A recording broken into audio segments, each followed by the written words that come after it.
El Ministerio de la Enseñanza y la Evangelización, Jesús Soberano Señor, presenta Palabra de Iluminación con el Maestro de las Sagradas Escrituras, Dr. José Briceño. Quédate con nosotros para que recibas las bendiciones que el Dios Eterno ha plasmado para ti en su palabra. Esto es Palabra de Iluminación. Bendiciones, de nuevo el maestro José Briceño, transmitiendo para un mundo, por ende, internacionalmente hablando. Estamos pasando fronteras, llegando a Sudamérica, Centroamérica, Norteamérica, Europa, Asia, Ucrania, aún hasta el continente africano. Esto ha sido una gran bendición.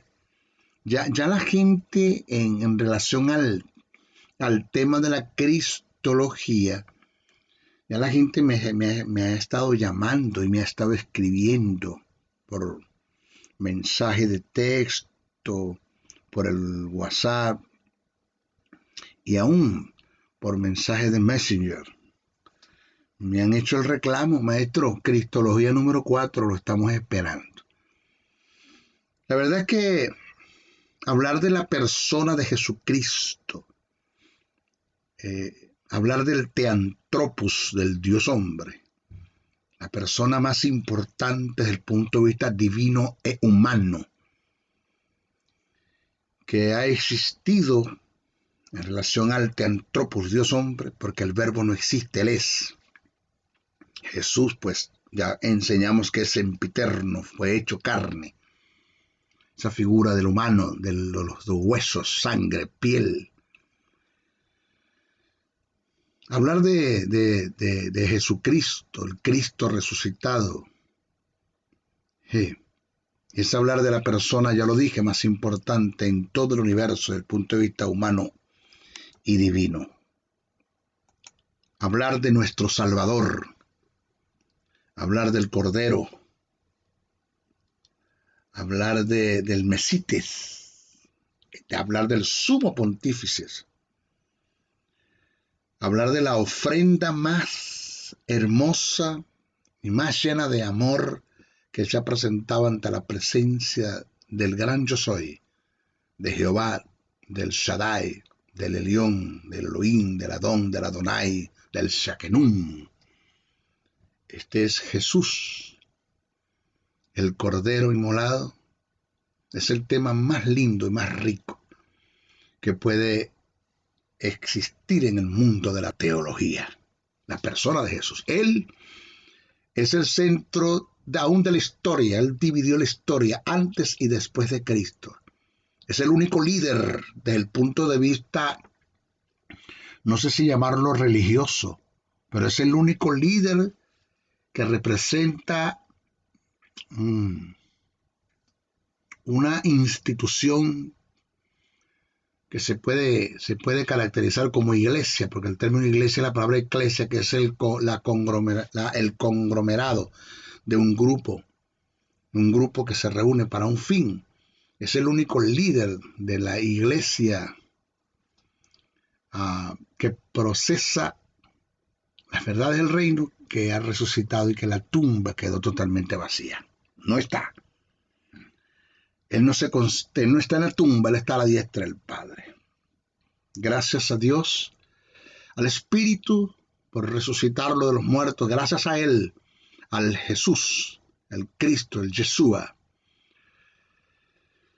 por haber cumplido perfectamente la ley y las demandas de Dios para ser justificado por las obras de la ley y ser vivificado. Y al ser vivificado vencer la muerte, el Hades, los principados, las potestades, y levantarse como el gran sumo sacerdote y sentarse a la diestra del Padre con todo poder, dominio, autoridad y fuerza y señorío. Y de allí ha de venir a juzgar a los vivos y a los muertos, a establecer su reino. Pero el texto sagrado dice que juntamente con Cristo estamos sentados nosotros.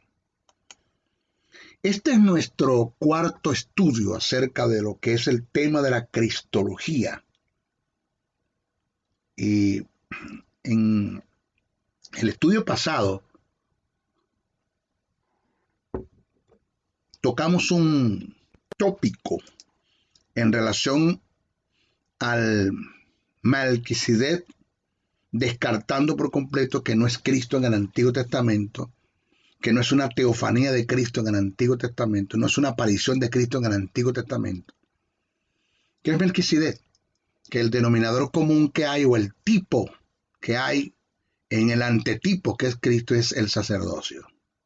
Melquisedec no es Cristo en el Antiguo Testamento. Y también enseñamos que el ángel de Jehová, lo demostramos, no es una aparición de Cristo en el Antiguo Testamento. El ángel de Jehová es una teofanía del Verbo. Es una aparición del Verbo. Demostramos que el ángel de Jehová tiene que ser una de las personas de la deidad, porque recibe adoración, perdona pecado y es omnipresente. Demostramos por los textos sagrados, los que no han escuchado el tema Cristología número 3, vayan allá y escuchen. Y demostré que el ángel de Jehová no es Jehová Dios, no es el Espíritu Santo, es una teofanía del Verbo encarnado, pero que no es Cristo en el Antiguo Testamento. De paso, quiero corregir algo con mucha sabiduría para no hacer tropiezo en la enseñanza, que el ángel de Jehová ya no existe. Eso de que el ángel de Jehová acampa alrededor de los que le temen, no, acampaba. Eso está en el Antiguo Testamento, eso fue una verdad circunstancial, pero que no trasciende a nuestros tiempos, porque el ángel de Jehová es una teofanía del Verbo, y el Verbo se hizo carne. En la figura de Jesús nace el Theanthropos, ese Theanthropos que nace por la unión hipostática, que más adelante le voy a enseñar eso. Está sentado a la diestra del Padre, de modo que el ángel de Jehová ya no existe. Nunca más vuelva usted a decir, el ángel de Jehová acampa alrededor de los que le temen. No, ya el ángel de Jehová no acampa alrededor de los que le temen. Ya en nosotros está el Espíritu Santo, que es la tercera persona de la deidad, morando en nosotros, y tenemos estoy muy claro, y creo en el ministerio de los ángeles cuando son enviados por Dios. Tenemos los ángeles a nuestra disposición, no para que los mandemos ni le demos órdenes, porque eso tampoco es bíblico, es escritural. Es si nosotros necesitamos, o se amerita la presencia de los ángeles, pues pedimos al Dios Padre, y el Dios Padre envía a los ángeles y se amerita. ¿Sí? Aunque no los pidamos, Él puede enviar ángeles para que nos cubran. O sea, tenemos los ángeles a nuestra disposición, pero el tal como el ángel de Jehová como tal ya no existe. Él es el Verbo, una teofanía del Verbo, el Verbo se hizo carne, está sentado a la diestra del Padre. Eso usted tiene que tener bien claro, ¿ok? Vamos ahora a continuar con la referente al Verbo. ¿Qué podemos decir de él? ¿Qué dicen las Escrituras en relación al Verbo? Bueno, a continuación estudiaremos la persona del Verbo para proseguir con el estudio de la unión hipostática, la unión de lo divino y lo humano. Mire, dar una definición del Verbo. Dar una definición del Verbo es como tratar de analizar a Dios mismo, ya que el Verbo es Dios. Nadie puede estudiar a Dios. Por eso es que ese término de teología le queda muy corto a Dios, pero demasiado corto. Teo, Dios, logía, estudio. ¿Quién puede estudiar a Dios? ¿Quién puede analizar a Dios? No. Lo que sabemos de Él, dice el texto sagrado, es lo que Él manifestó, que es lo que Él nos muestra, lo que Él nos enseña por el Espíritu. La teología, en todas sus extensiones, no ha podido dar un concepto preciso y conciso de la segunda persona de la deidad, ya que en este aspecto existen muy poca información. Juan fue el único escritor, óigase, el único escritor que se refirió al Verbo a través de sus escritos. Y como dato resaltante, podemos señalar que solo en 5 versículos de sus libros se refiere a este. al punto desde el punto de vista en relación al verbo.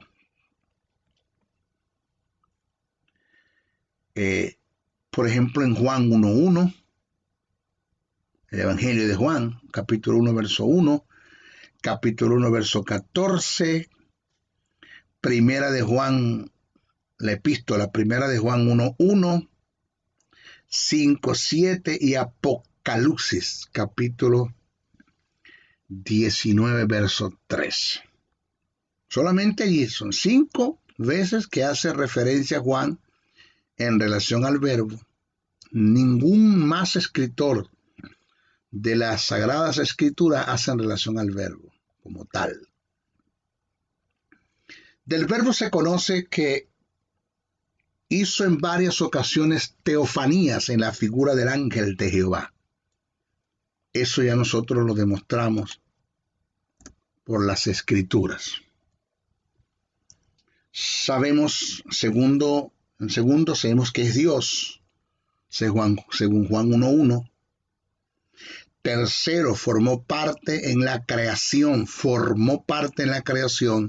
según Juan 1:3, Hebreos 1:3, Salmo 33:6.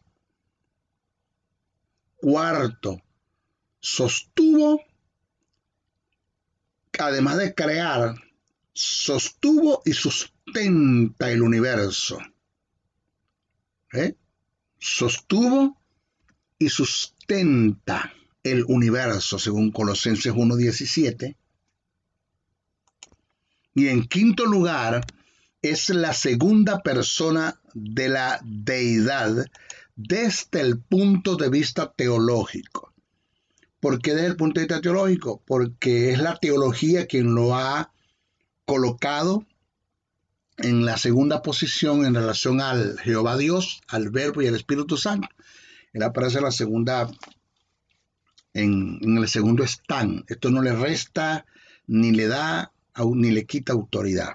Solo que teológicamente se conoce como la segunda persona de la deidad. Y en sexto lugar, formó parte de la encarnación, según Juan 1:14. Ahora, debemos aclarar que el término verbo, ese término verbo, no, negativamente no aparece en los textos originales. El término que aparece es logos, traducido como palabra, y a esta acepción no está expresada en forma gramatical, sino como el contenido o pensamiento transmitido. Es decir, es la expresión de Dios siendo Dios mismo. El logos es la totalidad de Dios, del gran yo soy.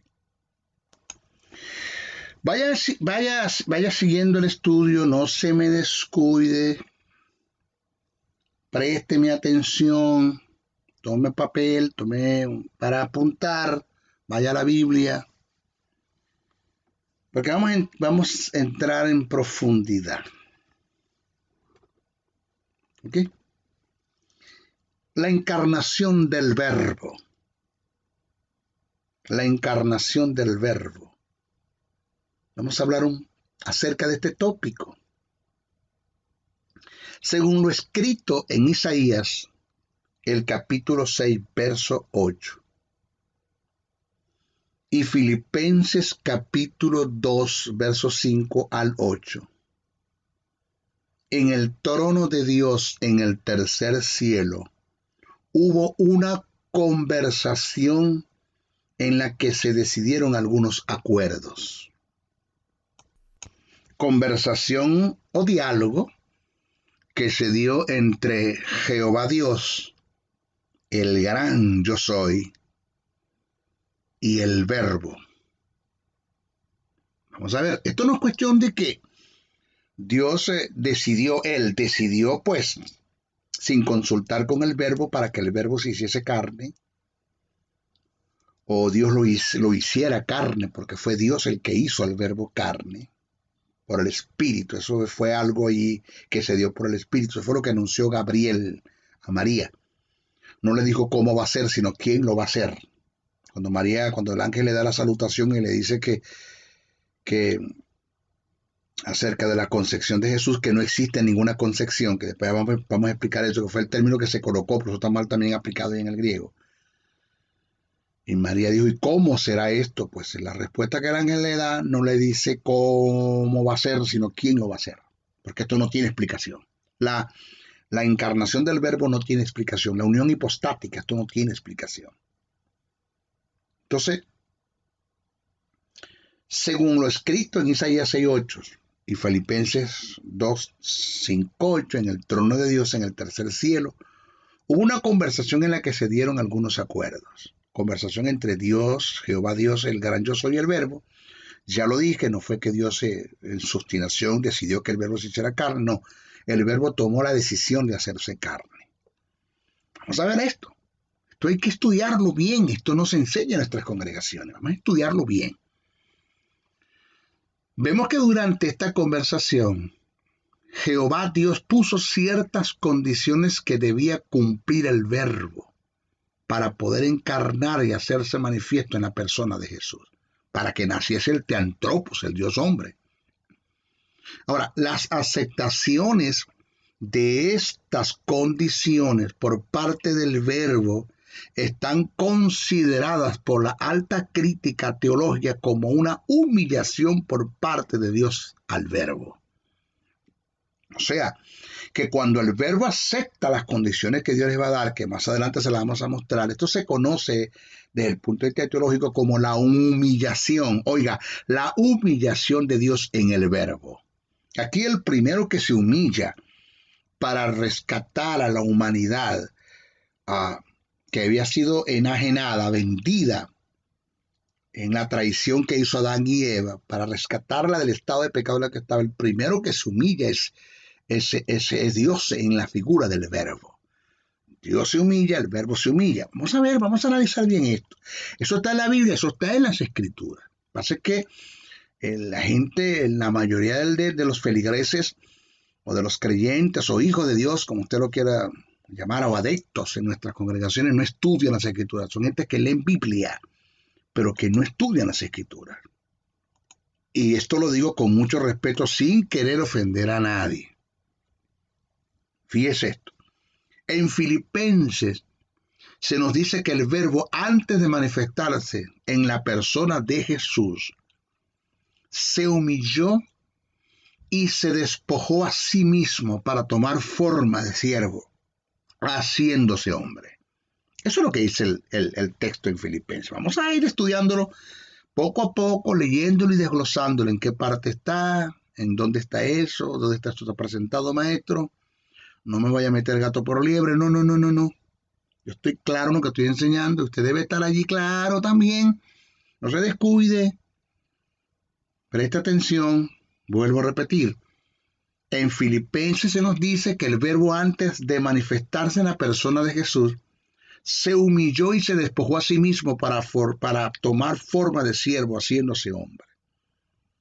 Si analizamos bien la carta que escribe Pablo a los filipenses y hacemos análisis de algunos términos, nos daremos cuenta que en dicho pasaje Pablo presenta la humillación del verbo anterior a la de Jesús. Aunque no se describe, aunque no se describe en el pasaje el vocablo verbo en forma literal, en el sentido tácito, en la oración, se encuentra la figura del verbo. Si usted analiza bien, y tomando en cuenta la hilación del pensamiento del que escribe, que es Pablo, usted se va a dar cuenta que en lo que está registrado en la oración está incluido en verbo, desde el punto de vista tácito, o sea, sobreentendido. Analicemos el pasaje, porque para poder captar esa verdad hay que analizar el pasaje. Vamos a leer Filipenses capítulo 2, versos 5 al 10. Usted léalo allí, donde está escuchando, donde me está escuchando, y yo lo leo acá y lo analizamos. Cito: haya pues en vosotros este sentir que hubo también en Cristo Jesús, el cual siendo en forma de Dios, oigas esto, no estimó el ser igual a Dios como cosa a que aferrarse, sino que se despojó a sí mismo, tomando forma de siervo, hecho semejante a los hombres, y estando en la condición de hombre, se humilló a sí mismo, haciéndose obediente hasta la muerte y muerte de cruz. Vamos a empezar a analizar esto. Dice, hay una parte de lo que acabamos de leer que dice, haya pues, que es la primera parte, haya pues en vosotros este sentir que hubo también en Cristo Jesús. Aquí en este pasaje que está presentado, está haciendo referencia a la persona de Cristo. Eso usted lo puede ver allí sin lugar a dudas. Dice, haya pues en vosotros este sentir que hubo también en Cristo Jesús. Aquí, en este párrafo que acabamos de leer, vamos a tomar en cuenta algunas, desde el punto de vista gramático, algunas posiciones de algunos términos que se colocaron para poder sacar a la figura del verbo en el pensamiento de Pablo acá. Ya dije, aquí en este primer párrafo está haciendo referencia a la persona de Jesús el Cristo. Sigue el texto, el cual siendo en forma de Dios, observe esto, el cual siendo en forma de Dios no estimó el ser igual a Dios como cosa a que aferrarse, sino que se despojó a sí mismo tomando forma de siervo hecho semejante a los hombres. En este párrafo se está haciendo referencia al estado de transición de lo divino a lo humano. Vuelvo a repetir, en este párrafo, cuando dice el cual siendo en forma de Dios no estimó el ser igual a Dios como cosa a que aferrarse, sino que se despojó a sí mismo tomando forma de siervo hecho semejante a los hombres. En este párrafo se está haciendo referencia al estado de transición de lo divino a lo humano. El vocablo despojarse, que indica una acción, demarca el momento en que el verbo tomó la decisión de entrar a un estado de humillación. O sea que aquí podemos ver claramente lo que dije anteriormente, la humillación de Dios en el verbo. Dice el texto, y se humilló a sí mismo. Dios no lo humilló. Se humilló a sí mismo, haciéndose obediente hasta la muerte y muerte de cruz. En este segmento, ¿cuál maestro? El que acabo de presentar, el que acabo de leer, se humilló a sí mismo, haciéndose obediente hasta la muerte y muerte de cruz. Se deja ver el momento en que se produjo la unión hipostática, la unión indisoluble de lo divino con lo humano. Por otra parte, hay que tomar en cuenta que el término también, oiga y presta atención, por favor, oído, que el término también, vamos a estudiarlo, cómo se colocó este término, en qué parte de la oración se colocó, que dice mucho, tiene mucho que decirnos, mucho que enseñarnos. Ese término también, que aparece en el pasaje para hacer referencia al sentir de Jesús, concerniente a su estado de humillación, indica gramaticalmente que Jesús como hombre está haciendo exactamente lo que anteriormente alguien hizo por igual. Vuelvo a repetir, por eso le dije que vamos a tomar en cuenta algunos términos en el pasaje, que en la colocación que le dieron dice mucho desde el punto de vista gramatical. ¿Ya? Vuelvo a repetir.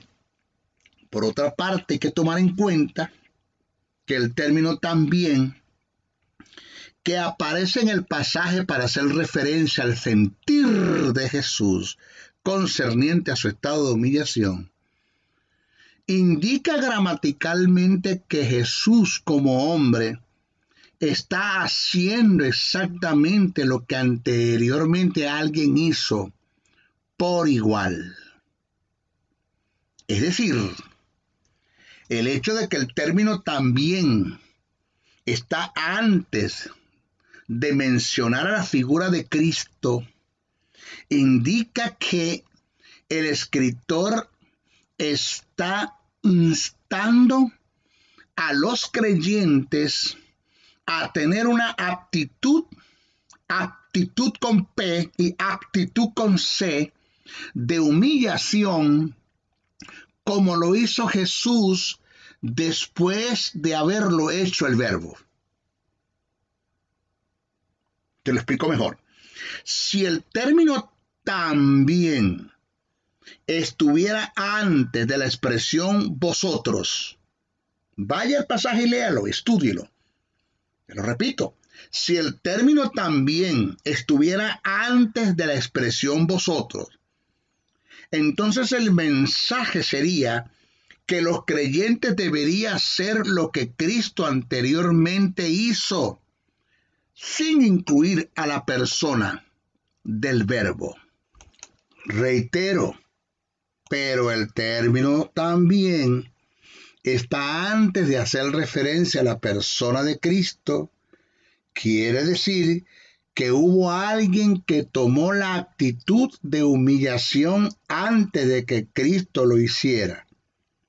Sin lugar a dudas, de quien está haciendo referencia el apóstol Pablo en su escrito en relación a la humillación en semejante a la de Jesús, es a la figura del Verbo. Te lo vuelvo a repetir para mejor comprensión. Si el término también estuviera antes de la expresión vosotros, entonces el mensaje sería que los creyentes deberían hacer lo que Cristo anteriormente hizo, sin incluir a la persona del Verbo. Pero el término también está antes de hacer referencia a la persona de Cristo. Quiere decir que hubo alguien que tomó la actitud de humillación antes de que Cristo lo hiciera. Sin lugar a dudas, de quien está haciendo referencia al apóstol Pablo en sus escritos en relación a la humillación en semejanza a la de Jesús, es a la persona del Verbo. Ahora, desde el punto de vista etimológico, el término también viene del griego kai, K-A-I, kai, que indica similitud de actitud o de proceder. El pasaje en cuestión corrobora lo antes dicho. Dice, cito, haya pues en vosotros este sentir que hubo también, kai, en Cristo Jesús. O sea que el pensamiento del que escribe esta carta a una iglesia llamada los Filipenses, lo que le está diciendo a ustedes, los que se congregan acá, deben tomar la actitud similar de humillarse como Jesús se humilló, de la misma forma que Jesús tomó la actitud similar de humillarse como se humilló el Verbo. Eso es lo que está escrito en el pasaje. ¿Ok? Ahora, si continuamos analizando el pasaje, nos daremos cuenta que el término el cual siendo en forma de Dios, ese término que aparece, en cual siendo en forma de Dios, se refiere directamente al Verbo, lo cual se puede corroborar al leer la continuación. Dice, no estimó el ser igual a Dios como cosa que aferrarse. sea que el término forma que aparece en el pasaje viene del griego morfe, que indica rasgos distintivos especiales o característicos de una persona que nadie más puede tener a excepción de alguien que sea Dios mismo. Quiere decir, desde el punto de vista etimológico, tomando en cuenta los valores y las características del término forma, que aparece en el pasaje morfe del griego, quiere decir, sin lugar a dudas, que el término, vuelvo a repetir, forma del griego morfe, que aparece en el pasaje, está haciendo referencia a la persona del verbo en el momento de su transición para que nazca la figura del Theanthropos, el Dios hombre. Es cuando se da la unión hipostática, que más adelante la voy a explicar. Pero adición a esto, vamos a reforzar la información para que haya una mejor comprensión de lo que estamos dando. Además, debemos observar que el término igual a Dios que aparece en el contexto indica y hace referencia a alguien que tiene la misma naturaleza de Dios porque también es Dios. En el versículo 7 del capítulo 2 de Filipenses, que es el que estamos estudiando, tomando en cuenta la relación del pensamiento, se le atribuye el despojo y la humillación al verbo. Vamos a seguir analizando el pasaje. Dice, sino que se despojó a sí mismo, tomando forma de siervo, no era siervo, hecho semejante a los hombres, no era hombre, y estando en la condición de hombre, ahora es hombre. Theanthropos nace. Aquí tenemos la transición. En este párrafo se puede ver la transición, sino que se despojó a sí mismo. ¿Quién se despojó? El verbo. Aquí tenemos la humillación del verbo. Tomando forma de siervo, aquí está el despojo. No era hombre, sino que se despojó a sí mismo, que en el verbo, tomando forma de siervo, ¿ya? Ahí está la transición, hecho semejante a los hombres, la transición, y estando en la condición de hombre. Ahí está el Theanthropos, el Dios hombre. Entonces, si analizamos bien el pasaje, nos podemos dar cuenta que el verbo vino en forma voluntaria a entrar en una condición en la que anteriormente no estaba. Esto es lo que Juan en el capítulo 1, versículo 14 afirma cuando expresa, y aquel verbo fue hecho carne. Ya ahí podemos ver la intervención del Espíritu Santo en esta transición que hubo en que el verbo fuera hecho carne. Ya es el Espíritu el que intervino en el asunto. ¿Cómo? Nadie lo puede explicar, es un misterio. Pablo dice que grande es el misterio de la piedad o de la deidad, que Dios verbo fue manifestado en carne. ¿Cómo? No sé, es un misterio, lo dice Pablo. ¿Ok? Entonces, una vez que el verbo se hace carne, nace la figura de Jesús, el Theanthropos, que es el Dios hombre. Entonces es cuando Pablo presenta la humillación de Jesús posteriormente a la del verbo. Citemos el pasaje y demos un análisis para que usted se dé cuenta que el método del Señor no está jugando a la teología. Cito, dice el texto, sino que se despojó a sí mismo, tomando forma de siervo, hecho semejante a los hombres, haciendo referencia al verbo, la transición, y estando en la condición de hombre, óigase, y estando en la condición de hombre, haciendo referencia a Jesús, se humilló a sí mismo, haciéndose obediente hasta la muerte y muerte de cruz. ¿A quién está hablando? De Jesús, porque el verbo no puede morir. Entonces, la obediencia hasta la muerte de cruz, por lógica, se entiende que está haciendo referencia a Jesús, ya que el verbo no puede ver muerte. Lo grande que debemos aprender de esto que acabamos, de este segmento que acabamos de hablar en relación al verbo, porque todavía falta que decir, mucho que decir. Lo más grande que podemos aprender de estos, mis hijos, es que si Dios en la persona del verbo, óigase esto. Esto lo que dan es ganas de llorar. Y perdone mi compungir en el espíritu.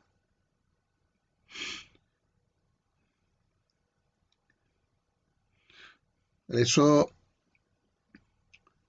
la pregunta que hace David y dice, ¿quién es el hombre para que Dios haga memoria de él?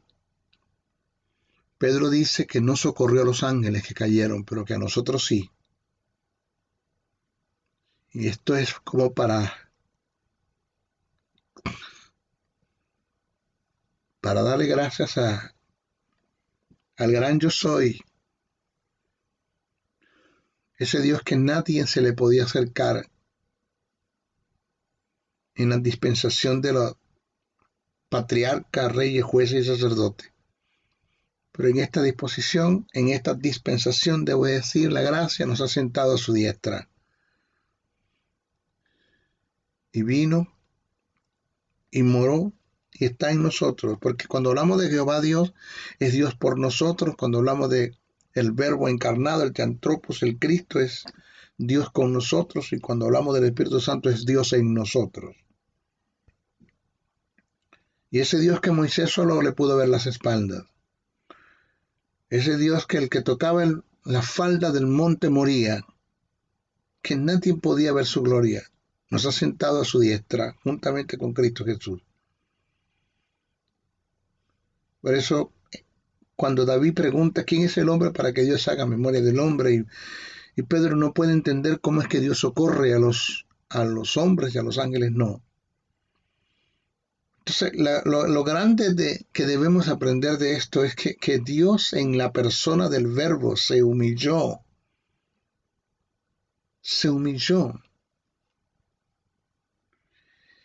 para que naciese la figura de Jesús.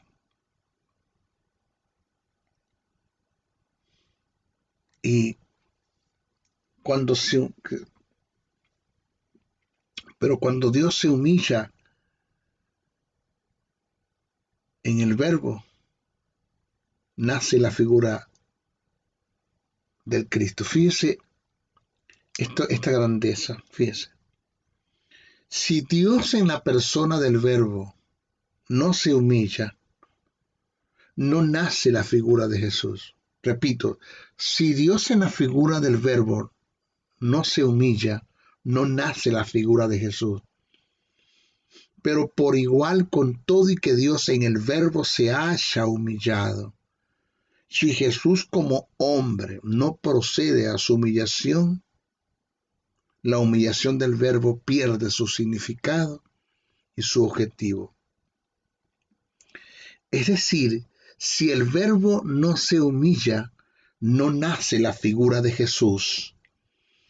Pero si Jesús no se humilla en la transición de su ministerio, desde su niñez hasta su muerte, si Él no se humilla, se pierde la humillación del verbo y se pierde el plan de salvación. Te lo vuelvo a repetir de nuevo para que lo agarres. Lo más grande de esto que debemos aprender es que si Dios en la persona del verbo no se humilla, no nace la figura de Jesús. Pero por igual, con todo y que Dios en el verbo se haya humillado, si Jesús como hombre no procede a su humillación, la humillación del verbo pierde su significado y su objetivo. Es decir, si el verbo no se humilla, no nace la figura de Jesús. Pero si Jesús no se humilla, se pierde la humillación del verbo, perdiéndose el plan de salvación. Entonces, la grandeza de la humillación del verbo consiste en que en dicha humillación se dio todo lo contrario a lo que Satanás quiso hacer mientras estaba con Dios. Este ser, Satanás, sin ser Dios, quiso ser igual a Dios, mientras que el Verbo, siendo Dios, no estimó el ser igual a Dios. Satanás, sin ser Dios, quiso ser igual a Dios, pero el Verbo, siendo Dios, no estimó el ser igual a Dios. Esto se merece, pero un gloria a Dios, un aplauso que merece que nos postremos ante la presencia del Theanthropos, el Dios hombre. Adoremos al Padre, adoremos al Hijo, adoremos al Espíritu Santo por esto. Ellos están incluidos en el plan de salvación, porque todavía el Espíritu Santo está trabajando a favor de los hombres en representación de Dios Padre y de Dios Hijo. Qué bendición, qué bendición. Cabe una pregunta, maestro. ¿En qué consiste la humillación del Verbo? Ya entendimos que Dios se humilló en el Verbo. Entendimos la necesidad que hubo en la humillación de Dios en el Verbo para que naciera la figura de Jesús. Entendemos la humillación de Jesús para que no se perdiera la humillación del Verbo y esto tuviera su significado y el plan de salvación se entrase en escena. Entendemos que nosotros como seres, como creyentes, debemos ser humildes como fue Jesús, como lo fue el Verbo. Eso lo entendemos. Entendemos la grandeza de esta humillación. Pero ¿en qué consiste la humillación del Verbo? Es una pregunta, maestro, que nos hacemos. ¿En qué consiste la humillación del Verbo? Tiene muy buena respuesta, pero la vamos a dar en nuestro próximo estudio. ¿Ok? Maestro José Briceño se despide sin antes pedirle uno que oren mucho por mí. No dejen de orar, es la mejor ofrenda que ustedes me pueden dar. Cúbranme de cualquier peligro, atentado, enfermedad, tentación, cúbranme. Cubran a mi familia, cubran a mis hijos. Segundo, no dejen de compartir este mensaje, compártanlo con todo el que puedan. Todo el que tenga un canal de YouTube, baje este mensaje, yo lo autorizo, saque el audio, hágale figura, reconozca la autoría, maestro José Briceño, pero sáquelo, no hay problema. Y tercero, aporte una ofrenda. Necesitamos que tú aportes de tus finanzas para este ministerio. Fuerzas tengo en mis manos para trabajar, pero si lo haría, descuidaría el trabajo que Dios me mandó a hacer. No me dejes trabajar. Aporta una ofrenda para este ministerio. ¿Cómo lo hacemos, maestro? A través de mi correo, ahí está escrito en los caracteres. Llámame. Mi correo es josén77bricenoa77 @gmail.com, josebriceno71 @gmail.com, o llámame 786-604-3352 acá en el norte de los Estados Unidos. Llámame que yo mismo te voy a atender. No tengo asistente, ni tengo guardaespaldas, ni nada por el estilo. A mí no se me ha ido el ministerio de la cabeza. Yo sí te voy a atender. ¿Ok?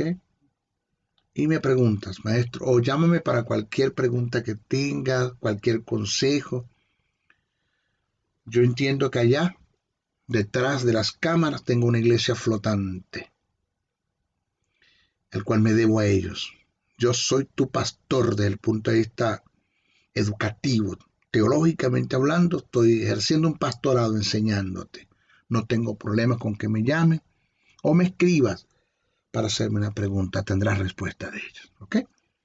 Ok, a continuación te dejo un hermoso tema que grabé hace años en un CD. Una bendición que lo escuches. Se despide el maestro José Briceño. Bendiciones, bendiciones, bendiciones.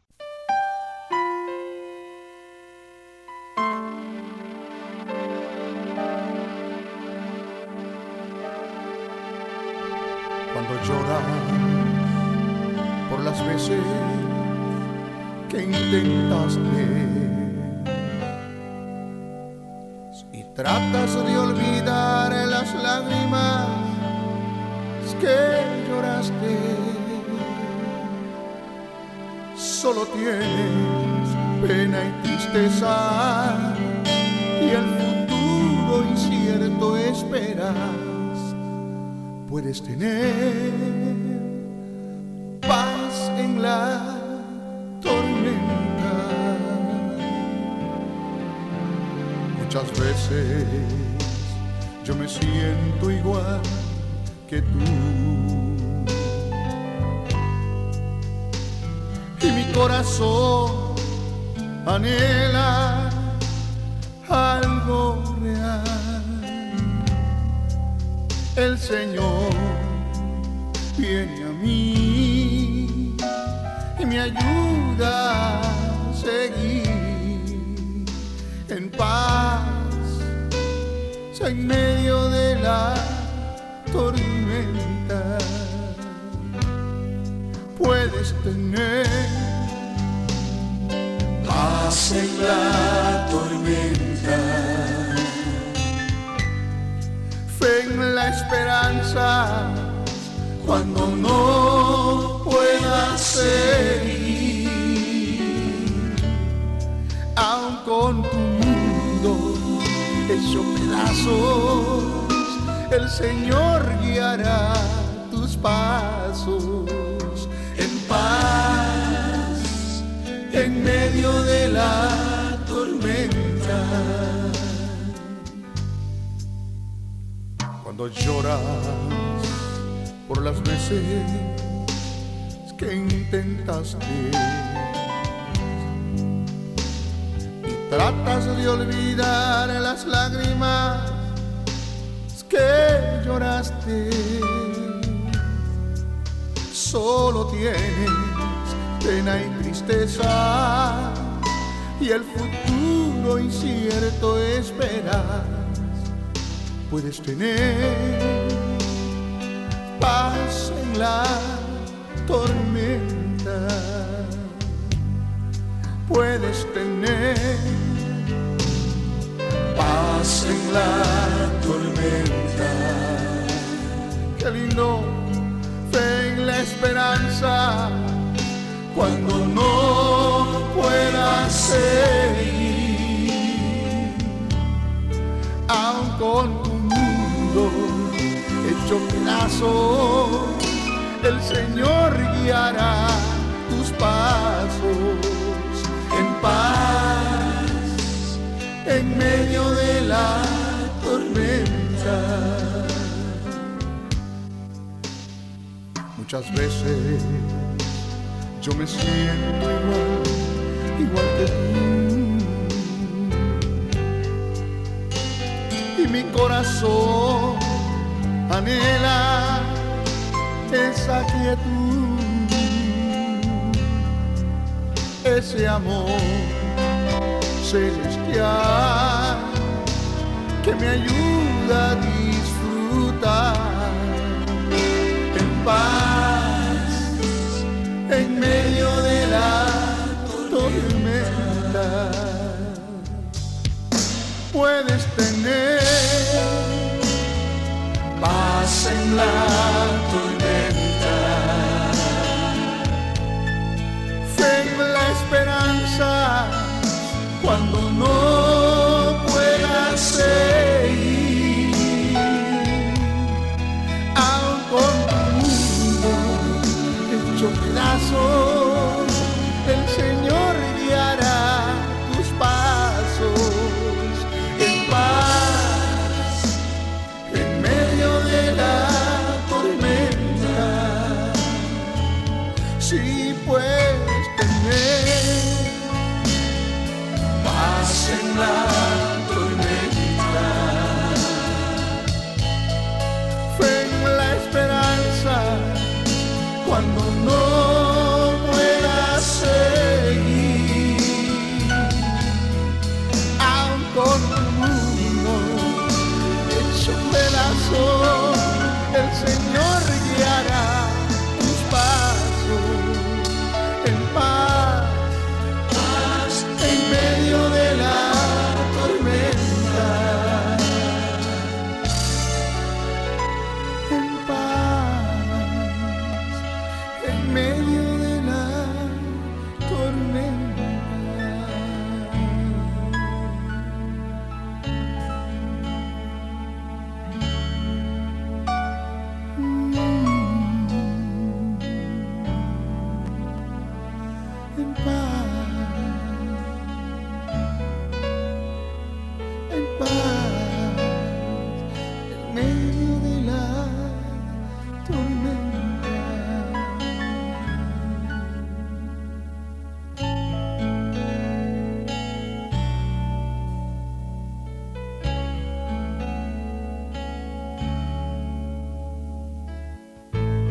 El Ministerio de la Enseñanza y la Evangelización, Jesús Soberano Señor, presentó Palabra de Iluminación. Te invitamos a un nuevo espacio de corte similar por nuestros diferentes medios de comunicación. Contáctanos en los Estados Unidos al WhatsApp +01 786 604 3352 y a los correos josn77briceno@gmail.com y a maestrojosebriceno.blogspot.com. Bendiciones.